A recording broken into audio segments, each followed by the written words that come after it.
Welcome to Strong Conversations, hosted by Simpson Strongtime, where we bring partners, colleagues, innovators, and leaders together for insightful conversations.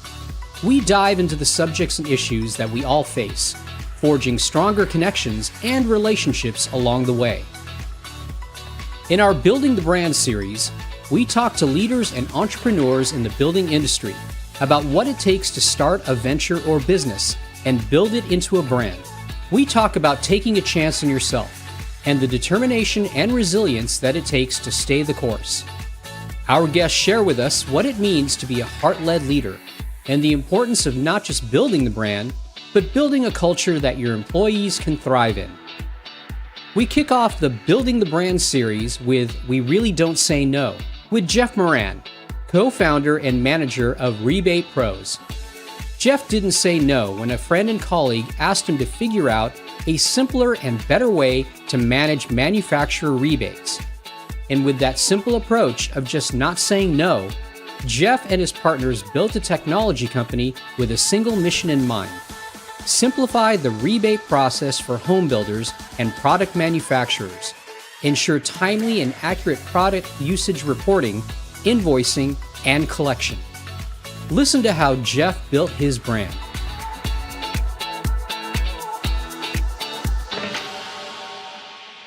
All right, welcome back to another edition of the Strong Conversations podcast. I am Sam Marcoux, and we're doing the Building the Brand series on this series of podcasts. My guest at this time is Mr. Jeff Moran. Jeff, how are you doing? Great. Glad to be here. I'm glad you're here. Now, a week ago from this recording, we did not know each other. You did not know my name. I did not know your name. We did not know that we existed on this earth together simultaneously. However, we are calling on the same customers. We're in the same industry. Yeah. And when you know it, a mutual friend puts together the dreaded group text and says, Jeff, Sam, Jeff, you guys need to get on the phone and talk this out. And we need to have a podcast between the two of you. Yeah, it's rather random. But yeah, I was like, okay, well, what do we got going on? It was. Yeah, and I told you, hey, I need 30 minutes of your time just to kind of figure out who you are and get my bearings straight for this podcast. And about an hour into that 30-minute conversation, we finally had to part ways because it was so fascinating. I couldn't get off the phone with you. It was remarkable to hear your story, which we're going to talk about here today, and some of the lessons learned. But for the uninitiated, for if there is anybody else out there that doesn't know who Jeff Moran is, like I did not, what do you do in this industry? Currently, I've been doing a software product, and it's called RebatePros, and I was co-founder of that with my partner Scott, and he's been a great partner going on through this, and we focus on providing rebate management solutions for manufacturers and home builders. And we didn't even know that industry, or I didn't. My partner Scott did. He was the one that came with the idea. And I was not even familiar that there was, manufacturers providing rebates. And it's a great model. It's, manufacturers wanting to grow their brand and show their wares. And then you've got the builder on the other side who's, committing to those brands and really getting behind the brand, putting those products in the homes. And there's just that reward factor and loyalty factor in that incentive that helps them and that relationship stay together. And we're just helping manage that from a software perspective because there's a lot of calculations going on. So when did you guys found RebatePros? It was in early 2015. I'd say spring of 2015. Okay, so we're coming up on the 10-year anniversary of you getting a phone call from a former customer, as I understand it. Yes. And you saying, yeah, I can help you out with this little tiny project. And here you are almost a decade later, still running. Yeah, it was. So I was doing a software product in the home building industry before, and I had just sold it. And Scott calls thinking I was still actually a part of that. And he's like, hey, we need your help. We have this problem with rebates. It's a lot of workload. There's so many different programs and calculations. And we think software can solve this instead of having a team of people with Excel spreadsheets doing it in our office.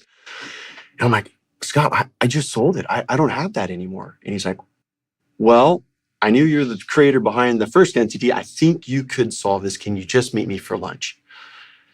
Scott, I'm kind of looking at doing something else right now, but okay, let me see what I can do to help you out. And we went to lunch, and I kind of sidebarred what I was going to do for a bit, and I still sidebarring. And we're still doing this to this day, almost 10 years later. So, and it's been a fun ride. You're on your side quest still. Yeah. From the main story. From the main, what I was planning on doing. But it's such a fun ride, and it's so fun to stay in the industry. And it's just such a great group of people. And, on all sides, manufacturer side, builder side, and just kind of everybody in between. It's just they're great relationships. But it's fascinating to hear your story too, Jeff, because I have this theory, and I've been proven wrong a few times. It happens. But for the most part, there's two types of people that get into this industry. A, you're born into it, right? Your mother, your father, your aunt, your uncle, your brother, your sister. Somebody was in the construction industry, and you are following in those footsteps. Yeah. Or the path that I took, and a lot of people that I would put you into this category as well, is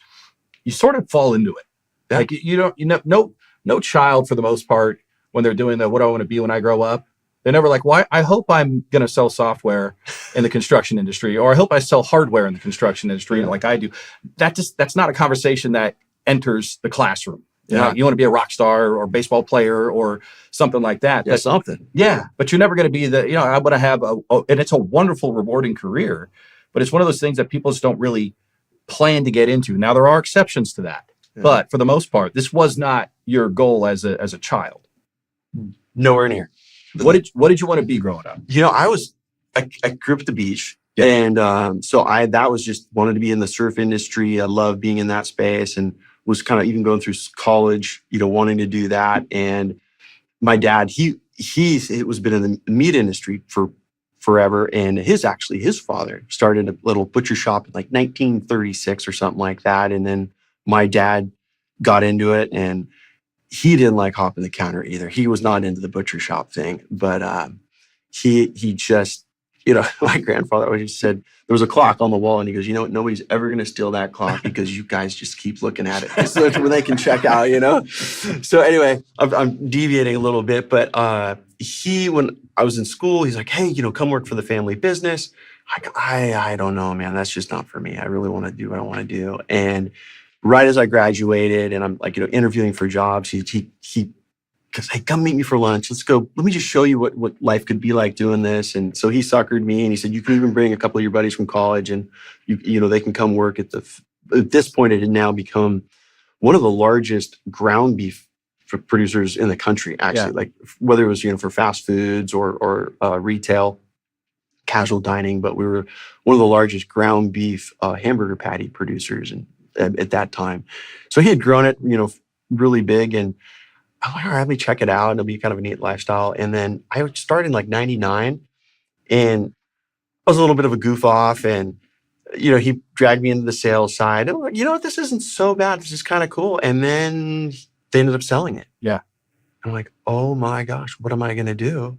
And he's like, I don't know, you got to figure it out. But, I'm pulling my chips off the table and, find something. And it was, I had a neighbor that was in the building industry, a large land developer, and, they were selling their finished land to home builders, and he just a next door neighbor.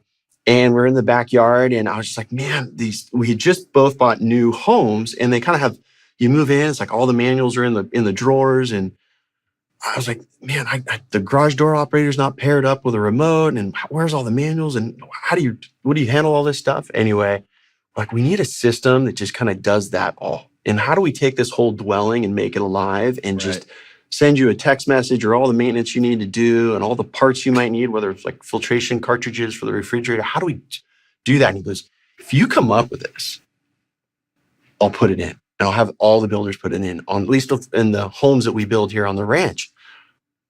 Really? It's like, go for it.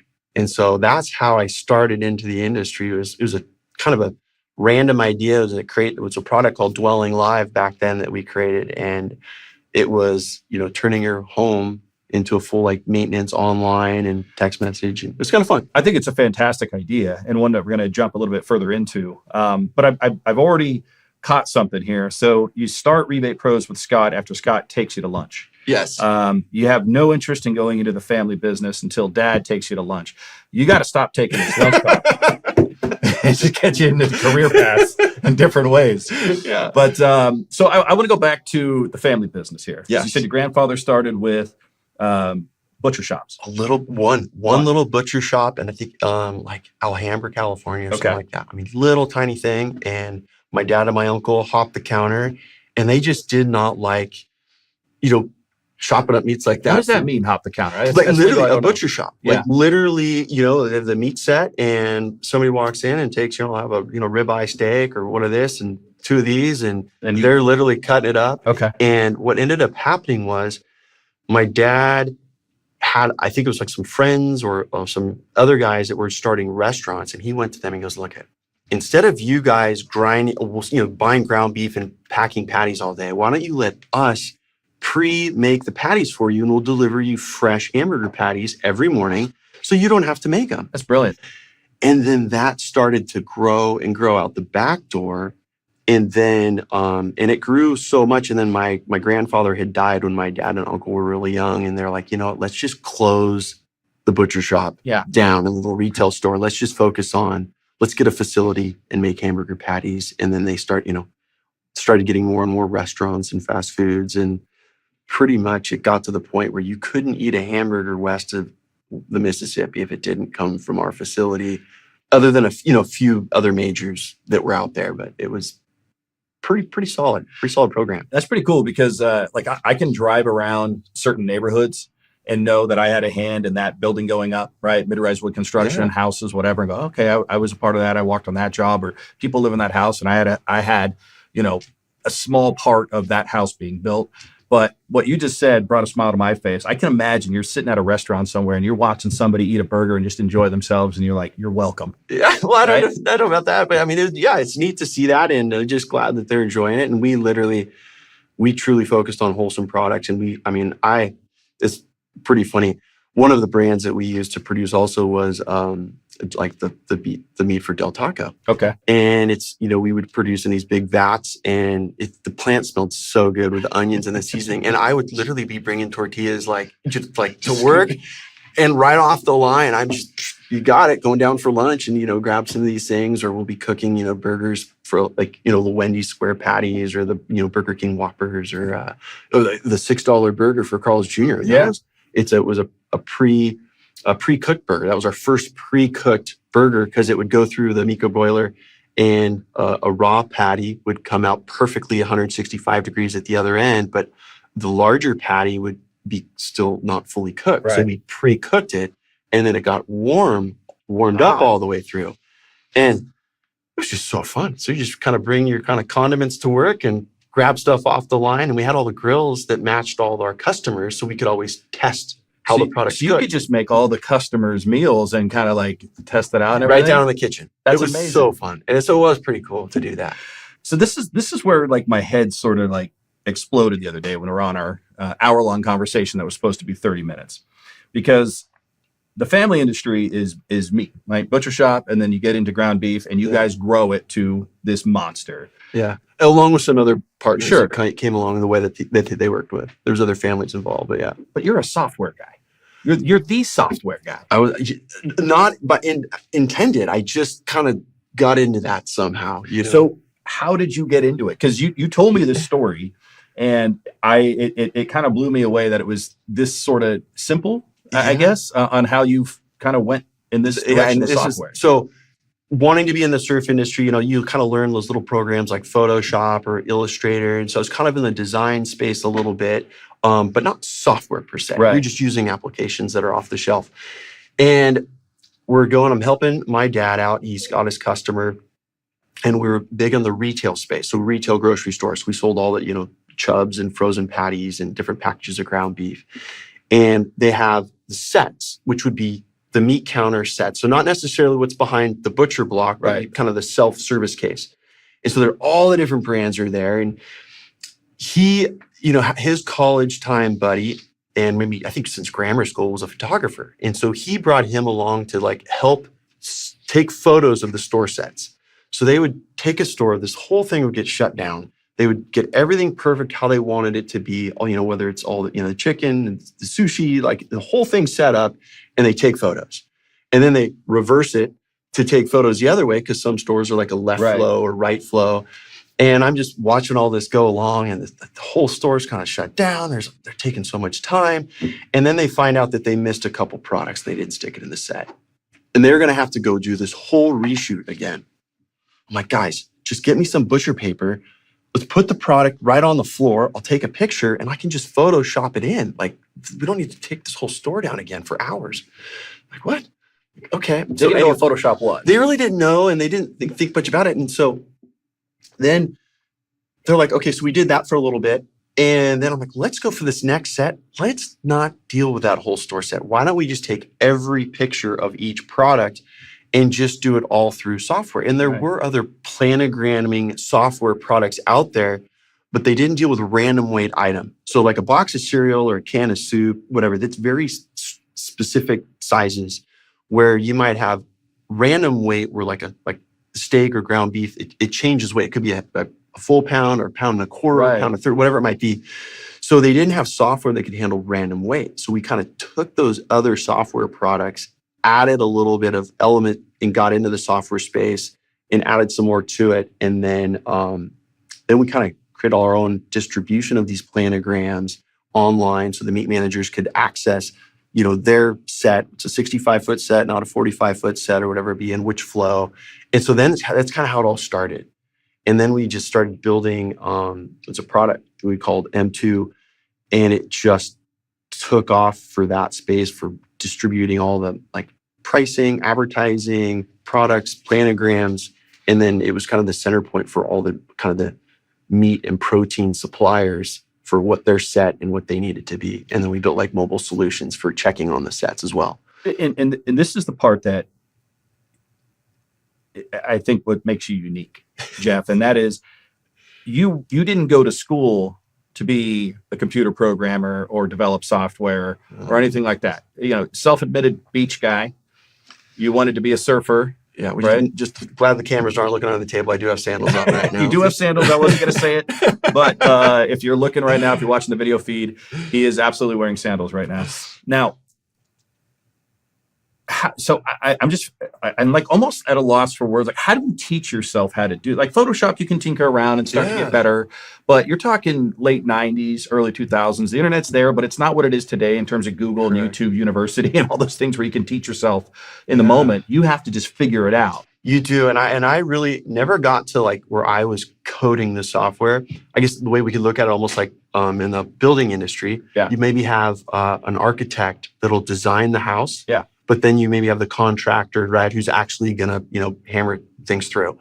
And that's kind of where I would be more the design level. So I'll work on every page, what it's to do, what it's to look like, how is this going to solve the customer's problem, and how, let's make sure we check all those boxes. And then I, in turn, work hand in hand with the development team to make sure every day that we are, achieving what we need the product to do. So I'm not actually writing the code. So I didn't have to learn that level. That is very detailed, and so much respect to those teams that do. So you're the architect of this software, and then maybe you got the structural engineer on your side to make sure everything's going to work, and then obviously the execution team or the contractors.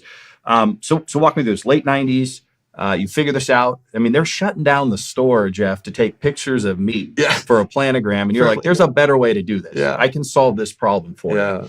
Very similar to how I think your father solved the problem for a lot of these restaurants, the generation before. We can take care of this for you. Yeah. Very customer focused, very driven of, we have a service that you're going to want. Yeah. Now, there's a theme there, which we're going to get back to, because when we started talking about the lessons you've learned and how you become successful in this space, we're going to talk about that. But let's fast forward a little bit to 2006. So late 90s, you're jumping into this. Your passion wasn't necessarily to go into the family business, but you found an avenue through software to maybe have a passion and enjoy it. And then 2006, like you said, your father says, "Hey, I'm cashing out. Yep. We're selling our part of the business. We're walking away from this." And that's when you had to go, all right, now what do I do? Now what? And that software was going to stay with the meat company. It was kind of more of the merchandising arm, and it really helped the company. So that kind of needed to stay with that. So which was fine, but you got to figure out the next chapter in life. And I had no idea what I wanted to do. So that's where I'd run into my neighbor, and he said, "You know what? Give this thing a go." And luckily, when we sold the meat company, there was a 2-year transition. So I had 2 years to get something up and running. And so I'm like, okay, that's a decent amount of runway. I should be able to pull this off, I hope. Yeah. And so that's when we started Dwelling Live and got that thing up and running. I think that's a brilliant idea, by the way. We're talking about this. So for those that maybe don't know what Dwelling Live is, I'm going to try to explain it in my layman's terms here. Yeah. But you kind of use this analogy of you get into your car and the check engine light comes on, or you're running out of gas, the gas light's going to come on. It's telling you what you need to do as the owner or driver of that car for basic maintenance. Yeah. Right. But when you buy a house, you get manuals, you get pieces of paper that, like you said, you shove it in the drawer because you're never going to look at it. And then you buy new silverware for that new house and you take it out of the drawer and you put it in the garage and you never actually look at any of your manuals on what you're supposed to do and how often you're supposed to do it. Air filters, things for the refrigerator, things like that. So you created a software which effectively becomes that dashboard for your home. And it'll tell you, okay, you now need to replace this or clean that and do all these things to make sure that as a homeowner, you are maintaining everything in your home that you are supposed to be maintaining. Yeah, exactly right. And imagine if the car didn't have that, right? And you drove it 50,000 miles or whatever before know, the car just implodes and you take it to the dealer and you're like, why is it smoking? They're like, didn't you read all the manuals in the glove box? You're like, no, that's why they have that dashboard, right? Well, same thing with the builders. Homeowners were coming to the builder and they have all these warranty kind of uncomfortable, situations. We're just there to try to help mitigate risk for the builders so they've well educated the homeowner on what's their responsibility. And there's no surprises anymore. They both have a great relationship of, okay, here's what I need to do. And then this is what falls on the builder if there ever is a warranty issue. And that way the homeowners just knows exactly what they need to do to maintain that home. There's a lot of systems. And the builder is protected as well because you now have this system where the homeowner, look, this is what you're responsible for. And we can make sure that you are well aware of it, right? It's not just sitting in a manual here. And to your point, if the car didn't have the dashboard, you know how many cars I would drive 300 to 400 miles and then I would just abandon it on the side of the road. So like, it just broke. I don't know what's happening. And then I would just call an Uber and move on from there. So it's important. And what's, again, unique about you in this space is that have you done 5 different pieces of software that you have developed in your career? Is that right? Well, maybe a few more. So there was the M2 had a few products. It was like M2 Access, M2 Mobile. One was like mobile products. And then when I went into Dwelling Live, we created Dwelling Live, which was actually for the home side. Right. Then when there was a little bit of a downturn in the industry in 2008, a lot of us remember that was pretty scary. We needed still to create income. So then we jumped in the community space. And so we created Dwelling Live Community, which was, transponders, visitor access, gate access control, like tennis court reservations, community website stuff, license plate recognition software. So we did all that. And then we also created homeownermanuals.com, which was a small manual product for more small builders, maybe 10 homes or less. Where Dwelling Live was, let's say, 10 homes to, largest builders. It's just a system that comes with a house. And then we also had a security product called Patrol Live, where it's a mobile app that was kind of similar to the food merchandising side. It's a kind of a repeat of that, but in the security space. Now, was it that one or the community one that really took off for you in terms of Dwelling Live? The community side Dwelling Live really took off. That was, we focused on taking visitor management for where there's manned or guarded gates. And that's where the focus was. And then we, got into all like the access control, like key fobs and the transponder systems. And then we rolled that through distribution through gate access companies. And then they had installers. And so that's when it really grew. And there was a company that kind of took us under their wing for a while called LiftMaster. They create, their main brand is Chamberlain, and they're a fantastic company. But they make gate arms, like the motors that would, make a gate arm go up or swing the gates open. So we were controlling, our software would tell the gates to open. And then they kind of were like, wow, your software is telling our gates when to fire open.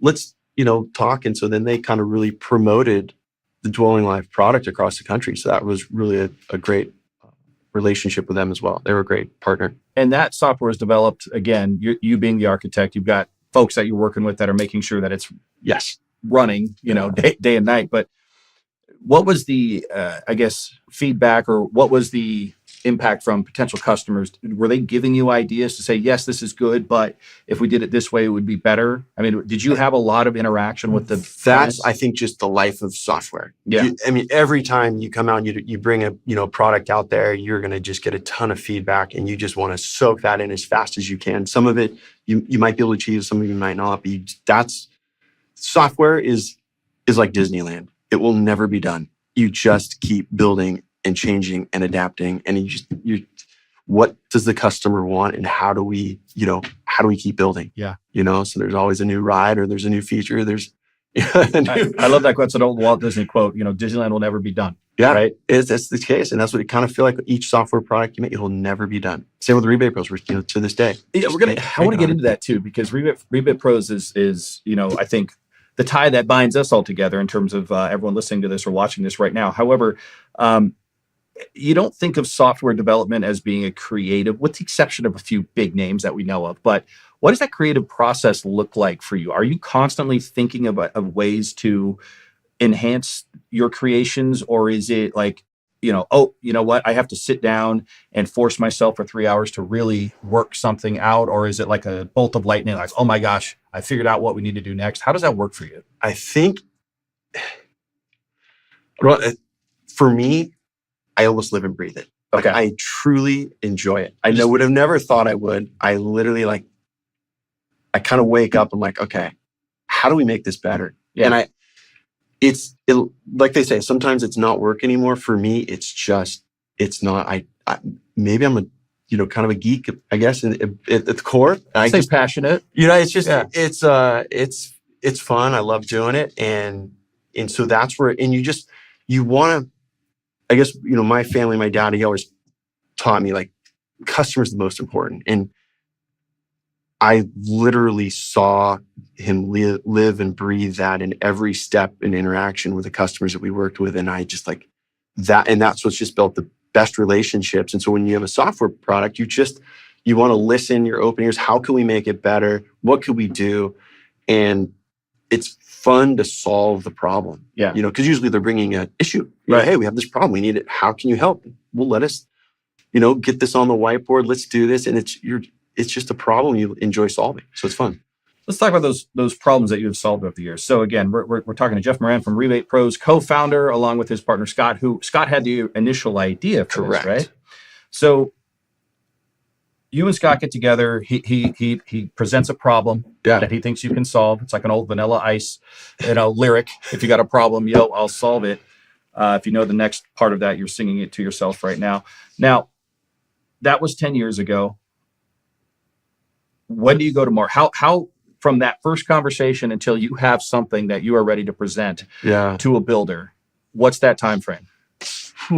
Well, the first thing that we did is I kind of wanted to validate that it wasn't just his problem.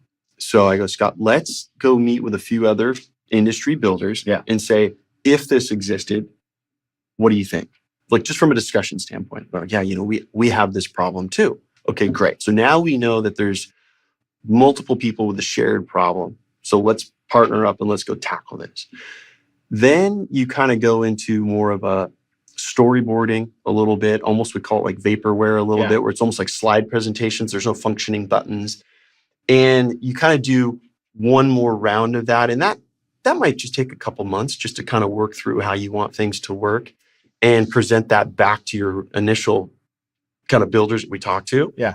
And then, that's on point. I could see how that would work. And then I would say within about 6 months to 8 months, we've got an up and running product that's been pretty fleshed out, but very first generation. Yeah. Don't know all the things that people are going to need. Once they get to one thing, they're like, oh, well, we also needed to do this, and we really want this. And you're trying to pick your battles and a little game of whack-a-mole, right, of which ones to pick first. And then you just keep going from there. And so I'd say 6 to 8 months from start to really having something we could get our first customer on board with. So speaking of your first customers. Yes. I think a lot of times the conventional wisdom is let's start small. Like you said, let's get a concept, let's get proof of concept, and let's go to these smaller companies, work out the kinks, and we'll work our way up to those big boys. Yeah. That wasn't you guys. You guys took a big swing right off the bat, right? We did, but I'm going to kind of step back from that. I can't imagine this happened more than like once in a lifetime for me. But so the fella that I talked to that was my next door neighbor. Yeah. He was the one that helped Dwelling Life get off the ground. And he saw the idea that I had presented. And he's like, you know what, I'll put my arms around this, I'll quarterback this, and let's get this going. And he was also the same guy when the industry kind of took a turn. He goes, you know what, why don't you look at getting into the community space? Right. And that'll at least, keep the boat afloat and come up with something, and we'll help you get into communities. And as a master plan developer, they are on the board of the communities for a while, and until it completely transitions to the homeowners. So they kind of can help out as to what vendors service. Anyway, it's now, let's say 2015, I had sold that one company, and I'm in Starbucks in town, and I see him in front of me. And I go, to the barista gal, I went, hey, the least I can do is, buy this guy his cup of coffee. And he turns around, he's like, Jeff, what's going on? And nothing would get him caught up on life. And he goes, well, what are you doing now? And I go, well, a buddy of mine, we're starting this new rebate product, and we're just like kind of in the whiteboarding stages. And he goes, you know what? I think we have an appointment about 2 weeks. See you in my office. Let's get it scheduled. He was our very first customer for RebatePros. So that was with the Irvine Company. He's just been an amazing partner of every product we've had, or even helped me when the industry took a downturn. They're like, just let's pivot for a little bit. Yeah. Let's focus on the community systems, if that's what you want to do. And then when the market picks back up, we'll get the home dwelling life back in. And he was a customer for both of those sides of the products in the beginning. And then when I ran into him after I'd sold it, and he asked, what am I doing? I said, well, I'm just starting this up. And he's just like, going to see you in my office about 2 weeks. You're going to show me what this is all about. And let's get you going. That's fantastic. I love you, man. Yeah. God, what? How does this happen? Go to lunch with that guy. Yeah. It's amazing. So, first customer aside, we were talking, I mean, let's just name names. I mean, you guys go after and start meeting with the D.R. Hortons of the world, right? The Lennars of the world. These big builders, these are, massive entities. Yeah. And you're showing them what you guys have. Yeah. Do they buy in right away? I wouldn't say right away. I mean, I remember even D.R. Horton, they saw it and they go, oh, we're working on that right now. We've been building it for about 2 years. We think that's a great product that you have, but we're building it internally. And that's usually what's been going on. And I think they run into, just some struggles, or maybe they just didn't get the right angle on how to solve the problem. And they would then come back and go, you know what? We're now on our fourth year trying to build this out. Let's take another look at what you have. And then they see it and they go, we don't know how you did it. That's exactly what we were trying to build. It's doing exactly what we needed to do. And then, hey, we're so big. You think you can handle it? I'm like, I think we got this, And so then they would come on board, and they have just been fantastic customers, and it's great relationships working with them. And they love the product, and we love, being their support team. It's amazing too, because the phone call that I've referenced a couple times, there was a third person on that call, Tina Haro, my colleague, and she made a comment that I actually wrote down, which is, she said, the best thing about RebatePros is that you guys never really say no. That's not in our vocabulary. You don't say no to people. So it could be from the manufacturing side, it could be from the builder side. If somebody has a problem or an idea, you guys aren't going to turn them away. You're gonna legit think about it, figure out how to fix it or enhance it or whatever it is that you guys are going to do, but you don't say no. No, I think, like, again, it's fun to solve the problem. Yeah. So it's just like, it's usually like, hey, let's play a game. I'm like, great, let's play the game. Let's, it's fun. And so that's why it's fun to solve that problem. And that's why I don't like to say no, because it's just another thing to go chase and have fun with and do. Well, and I think that's probably the key to your success. I mean, I know there's a lot there, and I'm going to ask you that specific question, but what is the thing, looking at your career, and you're not done by any stretch of the imagination. You just told us you wake up and you're thinking about this, right? Yeah. It's kind of in your head. But what are you most proud of up to this point right now, other than being on this podcast, of course? I mean, what an honor. This is it. No, most proud of, I think, is just sticking with it. Yeah. There were some bumpy times, especially when the home industry took a turn, and when I'd mentioned the Irvine Company, they literally he called and says, Jeff, we're mothballing these communities. We are not only mothballing, we are tearing down the models because they're a liability. We don't even want them standing. And I didn't even think that was something a builder would do. They're literally knocking down models to make it just because they know it's going to be a long time before things turned around. And just, you know what? We know we like what we're doing. We like our product. It's going to be tight for a while, and just persevering through that. And that was that. I think is the hardest part, and believing in what you think is the right product, based on customer feedback. Yeah. Like, yeah, we want this product. Okay, I'm going to stay with it and keep chasing it. We've talked a little bit about your background in terms of being a beach guy. You're wearing the flip flops. You had a surf company. You wanted to be a surfer. We talked about this on the phone call as well. But I look at your career, and it feels very much like you are a surfer in your business life. It feels like you're always looking for that perfect wave, and when you catch it, you're riding that thing until it's time to catch another wave. And you've had success along the way. You've caught some really good waves as you've gone through your career here. I am curious though, any wipeouts, anything you would change? If you could change one thing about your career journey without changing the outcome. Yeah. So you're still here today. All the success that you've had up to this point still happens. If you could change one thing throughout that journey, what would it be and why? I think the one thing I would change the most is spending more time with the customer. Actually, I'm more kind of behind the scenes. Like, okay. I want to, understand what the problem is, but then I'm kind of like an ostrich with my head in the dirt, just kind of let me fix it. Yeah, let me work in the office. Let me kind of get this stuff done. And I look back on the meat relationships, where I was more on the sales side of things, and the relationships and just the camaraderie and the fun of being with everybody and doing all these things, where now I'm kind of more, behind the scenes, and Scott's more the show pony. He's out there meeting with everybody, and it's fun to do both. I just wish I had spent more time with the customers, and I'm looking forward to getting back and doing that now that the product, it's not done, right? It's never done, but it's there. I mean, it's a very impactful product, and it's, a lot of people in the industry are using it, and I feel, okay, now I can spend time and enjoy time out with the customers, and it's just so fun to be out there with everybody. That's what I miss the most. A couple of last questions here as we talk to Jeff Moran from RebatePros here on the Strong Conversations Building the Brand series. People are listening to this right now. They're feeling inspired. Maybe somebody's picking this up and they're thinking of maybe striking out on their own and doing their own business, or joining with somebody to create something. What's the advice? What's one thing they should absolutely do, and maybe something they should absolutely not do if they're going to go out and start to own their own piece of the pie? Okay. I think one, you've got to believe in what you're about to do. And sometimes you're going to get some negative comments along the way, but if you truly believe in it. And then I was at one party one time, and I met this older gentleman, and he knew I had starting out. This was the Dueling Live era. And it was probably one of the most key pieces of advice he gave me. He goes, you got to give everything that you start at least 5 years. He goes, I don't know why that number works. He goes, but if you can give it and stay with it for 5 years, give yourself 5 years of runway, because you'd be surprised what happens. And sure enough, it usually takes, I only had 2 years on the first thing. Right.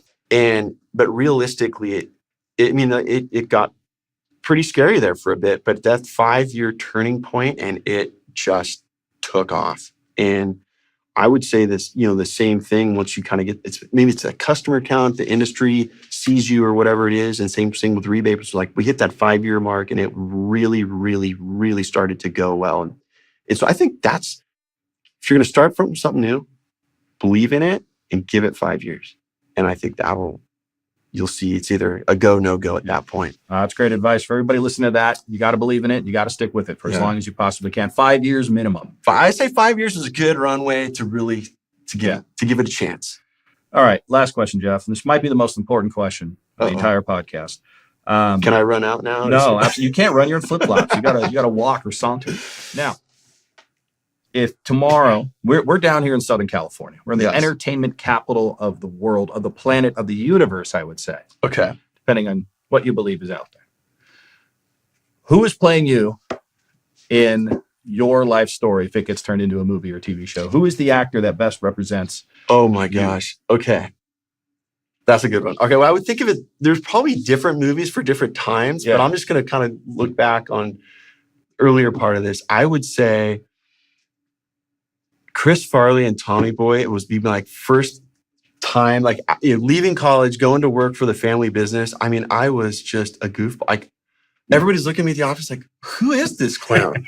Now not that there needed to be like that, like turnaround success story. Not that part of the movie, but just this goofy guy at the family business, like that's kind of what I would portray myself as. It's like, wow, what an interesting time. And then I'm sure there's different movies for different parts of my career, but that's probably my favorite, is just being the oddball at the office. Everybody's just like, who is this turkey? The Tommy Callahan of the construction industry, ladies and gentlemen. Jeff Moran from RebatePros. Thank you so much for joining us here on Strong Conversations. And thank you guys for joining us. Stay tuned for more episodes of the Strong Conversations podcast coming soon.